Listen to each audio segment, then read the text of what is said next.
and today we're announcing the creation of the U.S. Strategic Critical Minerals Reserve, the first ever stockpile of critical minerals that you've been hearing so much about. We have the greatest experts on earth behind me for civilian use in times of emergency. We're pleased to be joined on this occasion by General Motors CEO Mary Barra, who's setting records, huh? I hear you're doing unbelievably.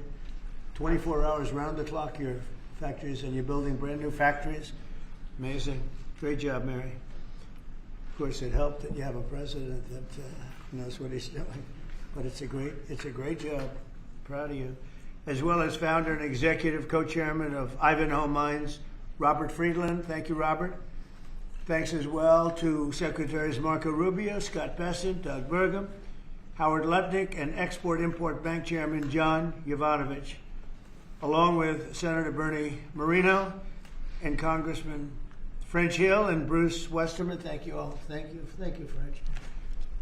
For years, American businesses have risked running out of critical minerals during market disruptions. Today, we're launching what will be known as Project Vault to ensure that American businesses and workers are never harmed by any shortage. We don't want to ever go through what we went through a year ago. Just as we, although it did work out, thank you.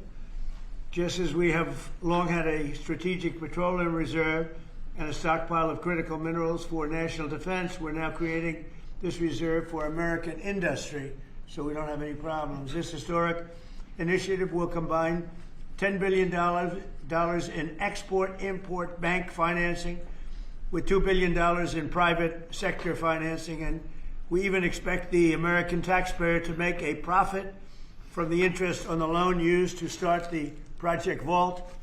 It's an amazing thing. They've been talking about it for years. Other presidents did a lot of talking, but they didn't do anything. Over the past year, my administration has taken extraordinary steps to make sure the United States has all of the critical minerals and rare earths that we need. We're investing in mining projects. We're expediting federal permitting. The federal permitting, and a lot of it is Lee Zeldin, who's been fantastic, but federal permitting is such a big deal. And we're doing that. The permitting of mines and signing major critical mineral deals with countries from all over the world, and we're getting along with all of them. Every one of them, they want to be in the proper position. We're working very well with countries from all over the world. Today, we're building on these achievements with this vital new reserve. And now I would like to ask EXIM Chairman John Yovanovitch to say a few words, followed by our friends from business and Congress. We'll go over that. But we have some great business leaders, the best, here today. And John, if you would start it off, that'd be great. Yeah. Thank you. Thank you, Mr. President. The President gave us a very clear directive. My clear directive was much more of an order for us to figure out how to, for the first time in American history, create a strategic critical minerals reserve in a way that would benefit the non-military manufacturing complex. And the challenge was enormous, not simply because it had never been done before, Mr. President, but we knew that you expected us to deliver in a big way, in a way that was scalable, in a way that was designed for long-term success, and in a way that would help revitalize our domestic mining industry. But most importantly, most crucially, that it not be subsidized by American taxpayers. And so that's exactly what we've done. Mr. President, what you've announced today is a truly uniquely American solution.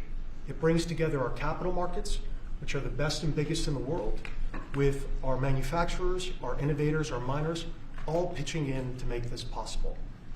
Now, these things don't happen without the best and the brightest within industry being at the table. And Mr. President, everyone wants to engage with this administration, with your administration. The key ingredient here was your call to action. Your call to action allowed us to bring together the best players in the market, sometimes the fiercest competitors, getting them to work together to come up with a creative solution. Now, in addition to our great team at the Export-Import Bank, who worked around the clock, led by Brian Greeley, Jeff Wilson, Sarah Whitten, many others, we benefited from having the biggest manufacturing CEOs, the smartest market players at the table, all looking to solve this problem. So what we have with Project Vault is marrying the capital solution with what we need when we need it most. And the best part about it is that the American taxpayer will earn a return on financing the first ever strategic critical minerals reserve in history. And we thank you, Mr. President, for allowing this to happen. All of the people around us today help make it possible. Our cabinet secretaries, our top CEOs, their teams, top market players, whether it be GM, GE Vernova, Boeing, Clarios, Google, Mercuria, especially Brian Fallick, Hartree, Traxxas, our friend Robert Friedland. All of us work together, Mr. President, to deliver this for you, and for the American people, so that manufacturers and workers all across the country can rest assured they'll have what they need when they need it most. So, And you're covering everything with this. We're not just doing certain minerals and rare earths. We're doing everything. everything on the critical What about list. magnets? We're focused on the critical raw materials, and we anticipate that led by our great manufacturers, will help breed even more solutions. Great job. Thank you Mr. very President. much. Secretary. Doug Burgum, please. Mr. President, again, I want to echo what John said, which is a great thank you to you. You've set the direction, and when you took office, you've done more in the last year for mining and minerals in our country, perhaps than any president in history. Just like drill, baby, drill, you said mine, baby, mine. And what's happened in our country is you've led us through deals with equity deals for the first time. The United States of America is driving equity deals to help sustain and balance this market. You unlocked Alaska with the Amber Road project. That opened up over 1,700 mining claims in Alaska. And of course, on beautiful clean coal, we've got critical minerals that are co-located with that coal, and we've unlocked that. The Biden administration did 0 coal leases during the last 4 years. You've done hundreds of millions of tons of coal leases. That's going to help drive electric prices down in America. Permitting, you mentioned this in your remarks. There were some permits that had lingered for 29 years. They got done in 4 months last year under your administration. And under your emergency authorities, some of these permits got done in as short as 12 days. You helped create a club of nations to help balance out the fact that we didn't have markets that were functioning around critical minerals. You led off with Australia, Japan, Korea, Saudi Arabia, and Thailand. This week we'll announce 11 more countries that are joining that club of nations as part of this global coalition. And behind that in the pipeline, there's 20 more nations that want to join under your leadership to allow for trade of critical minerals. And then here we stand today with the teamwork that was described. This would not have been possible without the incredible cabinet that you put together. Marco Rubio, Scott Bessent, Howard Lutnick, Chris Wright, and many others were involved in bringing this together through the vision. Standing with us today are some of our chairmen of our great congressional leadership who also have supported this and helped us find a way to do this without any appropriations. This is happening without tax dollars. And of course, our team on the ground here at the White House, including David Copley and everybody else at the NSC, David leading the global supply chain work, the folks working with the EXIM Bank team, working around the clock to make all this happen. So again, when you lead, when you put out a challenge, the teamwork happens. And then here we stand today. This is the largest EXIM Bank deal in the history of the EXIM Bank by more than double. And this is going to help drive national security. It's great for American manufacturers. It's great for American workers. Congratulations, President Trump. Thank you. You're doing a fantastic job, Doug. Thank you. Could I ask Mary Barra, the Chairman CEO of General Motors, which is setting records every single day, and she's doing a fantastic job, to say a few words and also discuss how good the car business is now in the U.S., please.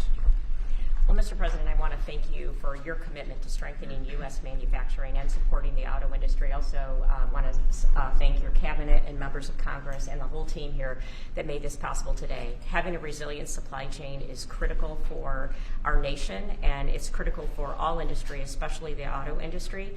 We have been strengthened with many of the different policies that have been put in place over the last year. So I want to thank everybody for that. It not only supports U.S. manufacturing, it supports job creation, it also supports the consumer. So thank you. And business is held very strong. We still see a strong consumer, so I'm excited about 2026. I think it's going to be a record with all of your new plants opening up and everything else in our country. So in our country. Robert? Please. Mr. President, thank you so much for what you've achieved. Everything we touch, we either grew it agriculturally and you've helped the farmers, or we mined it. All these cameras you see in front of you, they were mined. every time you pick up a hand phone, it was mined. And so stimulating the ability for the miners in this country to help you industrialize the country, the salt of the earth, and we're super excited that America is doing something for not only our national security, but for the reindustrialization of the country, because you can't reindustrialize Detroit with a lot of metal. And I'm telling you on behalf of every miner I know, they're elated at the breakthroughs that have been achieved here. They'll make a lot more cameras in the future. And maybe you can help us teach everybody that everything you touch like that, somebody mined it. And we need your support, and we're really happy to get it. And congratulations, you're in the Hall of Fame. Is that the Rare Earth Hall of Fame or Minerals Hall of It's a Fame? bunch of pictures of dead guys that go back to Herbert Hoover, who was a miner.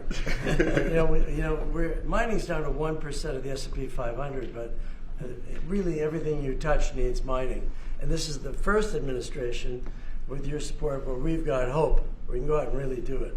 So, I last met you in Saudi Arabia with Mohammed bin Salman. We're working in Chile. Right. We want to bring these metals back to the United States and refine them and use them right here. And the vision of this administration, Howard Lutnick's been helping a lot. A lot of people at EXIM Bank have been helping a lot. I'm just telling you, the morale of the miners is sky high. You're doing a great job. Thank you very much. Congratulations. That's a big deal. Thank you. Thank you. How about French Hill? Say a few words, please. Thank you, Mr. President. Well, on behalf of Congress, Chairman Westerman can talk about how he's helped unleash the ability to mine through permitting reform. And Senator Marino and I serve on the House Financial Services Committee and Senate Banking Committee. And we're best in this country when we take the private sector and we leverage it to unleash the directions that you're made. And so together with our reauthorization of the EXIM Bank, we leverage that resource with private sector dollars to make this a success, and it's going to be a huge strategic change in America's industrial capacity. Big difference, right? Big difference. There's never been really anything like what we're doing. Bernie, please. Not to be hyperbolic, but if you hadn't been elected, the auto industry in America would be over. The country would be completely over. The country would be over. Well, but the auto industry would have been gone first. What the Democrats had done with electric vehicles, the mandates, what you were able to accomplish last year, Secretary Lutnick, what Secretary Bassett was able to do with your leadership has transformed the auto industry. And I tell you, it's never been better for people in the auto industry. I hear from all my friends, they are elated. And the worst part is that the people that you really saved were the car dealers in California and New York and New Jersey, right? And they fought me all the way, Mary, right? They fought me all the way, and now they're saying thank you very much. But you're doing a great job. Thank you, Bernie. Scott? Sir, as you always say, economic security is national security, and a country does not have sovereignty if we don't have control of our critical minerals, don't have control of our steel production and our industrial base. And thanks to the work of everyone here through your leadership, this was a public-private partnership that only you could have assembled, and we are taking back our sovereignty, and we are going to have this Vault project, a strategic mineral reserve. And I can't tell you how innovative and exciting this is, and the level of security it is going to give us going forward is phenomenal. And how is your new, and I think new and improved Fed chairman doing? How's that all going? So he's off to a great start. I think so. He had so much built-in credibility, and as the American people, smart people, like Representative Hill, the Senator Marino, they already knew him, and as the American people get to know him, the important thing is that they will be able to trust the Federal Reserve to steer the economy for them. He's going to do great. Howard, please. So, prior presidents took America for granted. They let our critical minerals only be controlled by China. They let our mining business go to hell by closing all the mines, closing our coal plants while China opened them. They let our auto industry, right? We used to produce 75% of our cars in America, and when Biden left, it was below 50%. We were just letting all of these industries just be shredded from America. And thank goodness you are in this chair, changing it and taking it back. We are taking back critical minerals. We are taking back mining. We're taking back the auto industry. You're going to watch us take back pharmaceuticals. We're going to take back semiconductors. None of this could possibly happen without your leadership. And it is the most fun to stand back here with your leadership because we are changing America back and making it great again. Very true. Anybody would like to say anything else? Amen to that. You guys okay? Everything all right? Chairman? Well, thank you, Mr. You're President. such a good man. Go ahead. It's a great day, and it couldn't have happened without your leadership. And I think people will be talking about this for a long time because we're bringing back American mining and American manufacturing. You know, God blessed our country with abundant resources. Secretary Burgum talked about the Ambler Road. 49 critical minerals that can be mined in sufficient quantities just in that one area, but from northern Minnesota, Arizona, my home state of Arkansas, we are blessed with all these minerals. They're just in the ground. But when we get them out of the ground and not only mine them, but refine them and process and manufacture with them, it'll unleash great wealth for our country. And that'll just build on all the other successes. So thank you for what you've done. It's a great day. And how does it feel to be in the Oval Office? Is that crazy? Were you ever here? No, I've never been here, sir. but Most it's people fantastic. All haven't. the Mary's gold. been here a little bit, right? But it's a special place. Never been so beautiful either. Yeah, questions, please. Mr. President, speaking of the Fed, would you like to see Janine Pirro drop the investigation into Chairman Powell to help? Senator Tillis has basically said that he's not going to really be working That's with why the he's not a administration senator to help person. bring war. So would you like to see the investigation No, she's go going to away? take it to the end and see. Like you're doing a small renovation, and they've spent almost $4 billion doing a small renovation. I'm doing buildings. I built a hotel, the Waldorf it's called, and I did it for around $200 million. It's a much bigger job. They're spending almost, it could be $4 billion. I tell you what, I don't even see an end in sight. I feel badly for the new Fed chairman because he may not have an office for 4 years. I don't know what these people are doing. So it's either gross incompetence or it's theft of some kind or kickbacks. I don't know what it is, but Janine Pirro is incredible and she'll figure it out. But no, you want to take it and just find out what happened because we can't go around doing a renovation of a small little complex, very small, a couple of little buildings, and spend billions and billions of dollars on it. Something went wrong. We have to find out what it was. Yeah, please. Mr. President, thank you. Speaking of renovations, you announced you wanted to build a new and spectacular entertainment complex at the Kennedy Center. Right. Do you plan on tearing it down, and how much will all of the renovations cost? Probably around $200 million. And, it's funny, in real estate and building, I've done so much of it. I've done so well with it. You want to sit with something for a little while before you decide on what you want to do. And, we sat with it. We ran it. It's in very bad shape. It's run down. It's dilapidated. It's sort of dangerous. Things fall out of ceilings. You've seen it.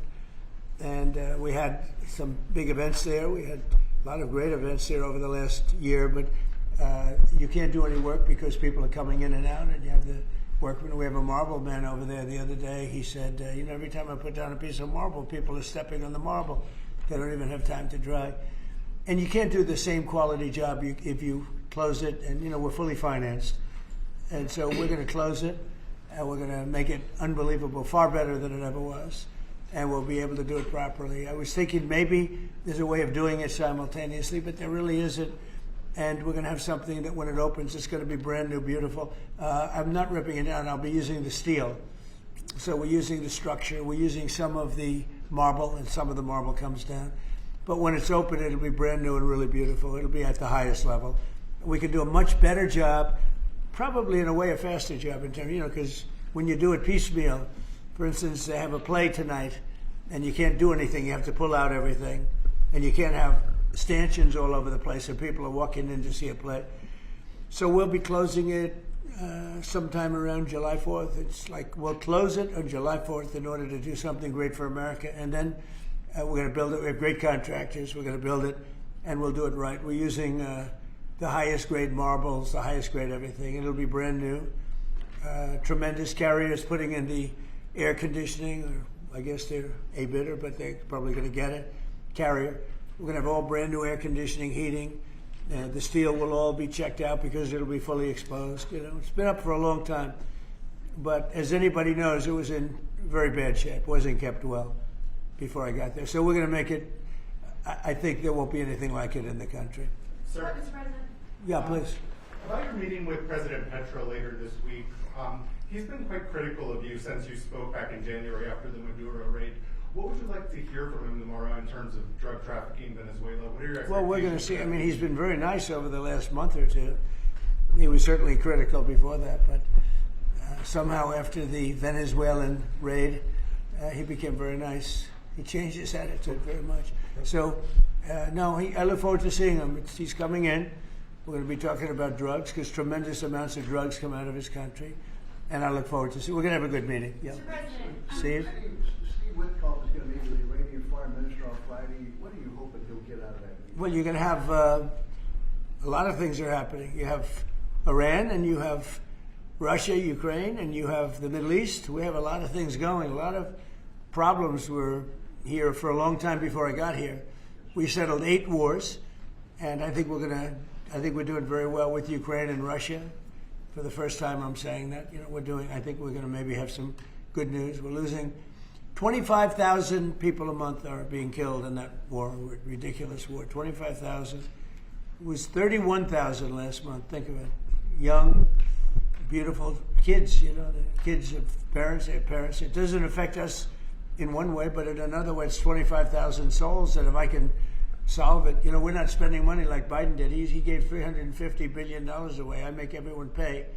And the United Nations, they're a little bit involved, but if you take a look at what's happening, the countries of Europe are paying us for the weapons. So we have NATO paying, we send missiles over there, they pay us in full. It doesn't cost us 10 cents. And we make money, I guess, but I don't even want to talk about that because what I really want to do is save those people from dying. They lose, Mary, can you imagine 25,000 to 30,000 people a month? That's like a stadium full of people every single month. And, I was blessed with something where I can get these things done. Got 8 of them done. I thought all 8 were going to be more difficult than this one. I thought my relationship with President Putin would give us a, much easier road. But there's tremendous hatred between Zelensky and Putin. Tremendous hatred. I mean, it's a shame, but it's taken longer than we thought. I did call up President Putin, and he's agreed. He's put it out to. They have the same cold wave that we do. Maybe different because it's pretty far away, but it's the equivalent. And Ukraine's a very cold country. It's much colder than us. It's colder than, they say, on average, it's Canada or colder. And on top of that, they have a tremendous cold wave. And I asked him if he wouldn't shoot for a period of 1 week, no missiles going into Kiev or any other towns, and he's agreed to do it. So it's something. What about Iran's nuclear program? Do you think Mr. Witkoff can deal on that? Well, we're talking about that. We have ships heading to Iran right now, big ones, biggest and the best. And we have talks going on with Iran. We'll see how it all works out. Mr. President, I'd like to speak with Mr. President, the Pentagon released National Defense Strategy last week, and it says... Where are you from with that nice I'm from Europe, Good. from Lithuania, Baltic states. Good. National Defense Strategy says that the U.S. will provide critical but only limited support for European defense. What does that mean, limited support? Will the U.S. still provide... Well, we get along very well with Europe. I do. Because, don't forget, I got the GDP lifted from 2% to 5%. Nobody thought that could be possible. And they're giving us a lot of that money. We have the best military equipment. We're selling it to NATO. But I get along very well. But Europe has to be careful because, there are those that say it's no longer recognizable between immigration and energy. It's... There's so much potential. In UK, you have the North Sea oil, and they basically close it down. And then they buy energy from Norway, which is the North Sea oil. So you figure that one. And Norway's got trillions of dollars. They have to be careful. You need energy, and you can't do the windmills because the windmills, you're supposed to make money with energy, not lose money. So I'm very disappointed. I love Europe. I love the people of Europe. And they have to be very careful. They're at a tipping point. You have tremendous immigration problems, and you have tremendous energy problems. It's a bad combination. Mr. President, thank you, Mr. President. Christine Holm just announced that you're deploying body cameras to Minneapolis. What's your thinking behind this decision, and do you want to see this? Well, it wasn't my decision. I leave it to her. They generally tend to be good for law enforcement because people can't lie about what's happening. So it's generally speaking, I think 80% good for law enforcement. But if she wants to do that, I'm okay with it. Remember one thing: we closed the border. I got elected on a disastrous border, and we have nobody coming in through our border anymore. We had 25 million people coming in 4 years through our border. Many of them were murderers and drug dealers and those mentally insane from mental institutions and insane asylums. And now we don't have anybody coming in. For 9 months now, I mean, they actually report zero. We have 0 people coming in, which I find hard to believe, but the Democrats do that report. They tend to be left-leaning that do that report. So I assume it's true. If it's not, it's a very tiny amount of people. But we basically have a tremendously perfect, strong border.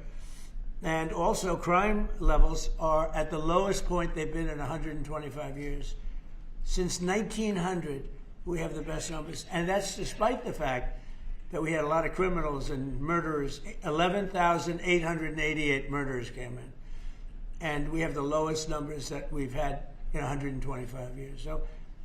So, we're doing a good job. If she wants to do the camera thing, that's okay with me. Mr. President, there was one homicide in D.C. during January. Do you think this is due to your efforts, and do you think blue states should see this as a sign that they should cooperate with you? Well, if there was one, I mean, we haven't had one in a long time. D.C. has become a very safe. There was an in-house homicide. It was in-house. It was a dispute within a family. We have had virtually no crime in D.C. D.C. is now considered a very safe place, and it should be. It's our nation's capital. And we sent in the soldiers. I read the Washington Post this week, and it was incredible. They were trying to determine how did we get so low numbers? The low numbers in D.C. because we have very little crime, if any. And they talked about everything except for the fact that we put our National Guard and great soldiers inside our city. They didn't want to mention that. It's how dishonest. Because if we didn't do that, you'd have tremendous crime in D.C. And I get thanked every single day by people that work in the White House. People, young ladies, men, they come up, thank you, sir, for making D.C. so safe. They walk to work now. A year and a half ago, they wouldn't have walked to work. They would have been killed or mugged or something would have happened to them. So it's, it's a great honor, but you got to read the story in the Washington Post. They do it.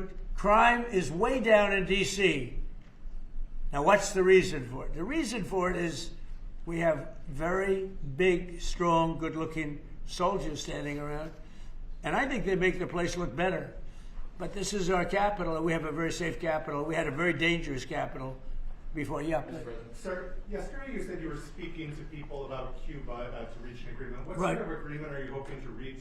Is that with the Cuban government? Well, it's a What would you failed like to see nation from now, it? and they're not getting any money from Venezuela, and they're not getting any money from anywhere. It's a failed nation. Mexico is going to cease sending them oil.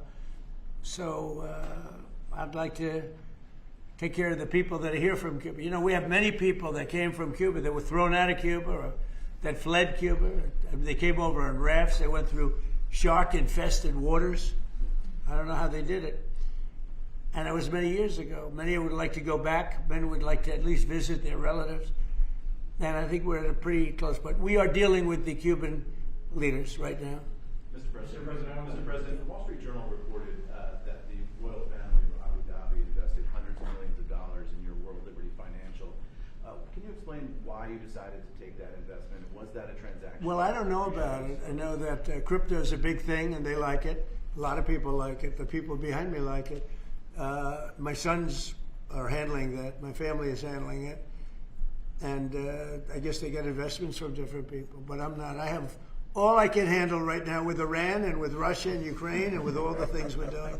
So I don't know exactly, other than, I'm a big crypto person. I'm the one that probably helped crypto more than anybody because I believe in it. And the reason I believe in it is because if we don't do it, Scott, I think we can say then China's going to do it, right? Yes, sir. If we don't do crypto, then China's going to do it. And it's just like AI. We're leading AI by a lot.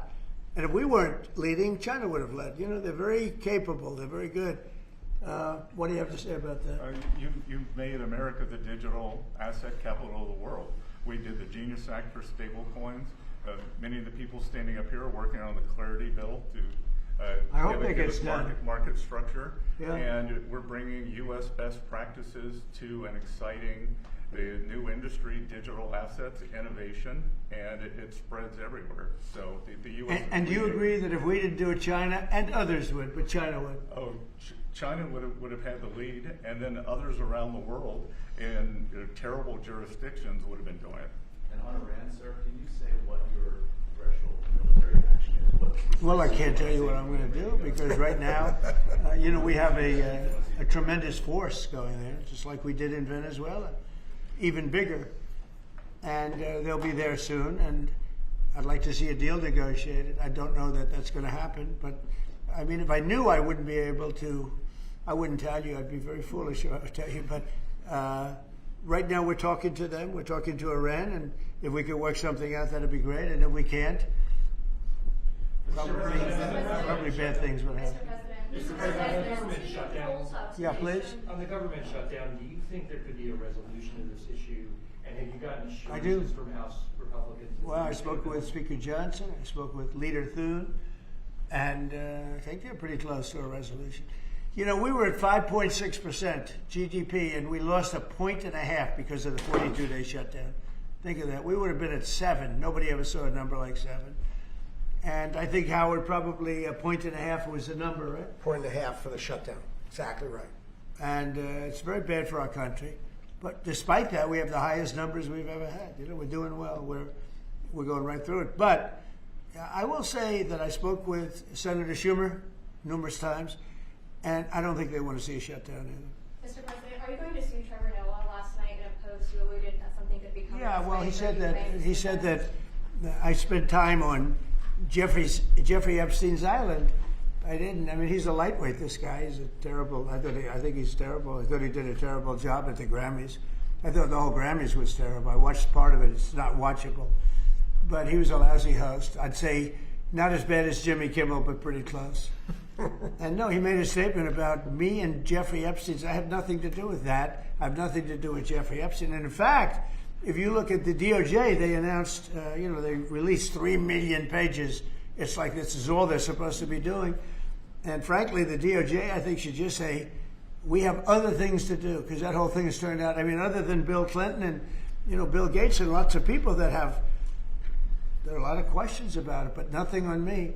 But it was even sort of better than that, because they found that Jeffrey Epstein and this sleazebag writer named Michael Wolff were conspiring against Donald Trump to lose the election. So Epstein was conspiring with a writer for me to lose the election. So right there, that I had nothing to do with this guy. But yeah, it's a terrible thing. The amount of time that's being wasted. When Epstein was alive, like 10 years ago, nobody cared about it. But they're only doing it. But now it's really hitting back on them because Bill Clinton is such a big part of it. The Democrats are pushing it. And the problem is that it's turning out to be the Democrats that were with and conspired with Epstein.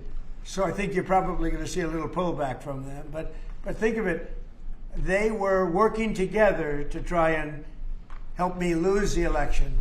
But this is the Oval Office, so I guess that didn't work out too well. Okay, one more question. Mr. President, do you have an update on U.S. troop level in Europe? Are you planning any force reductions? No, we have a great relationship with Europe. We have a great relationship with our troops.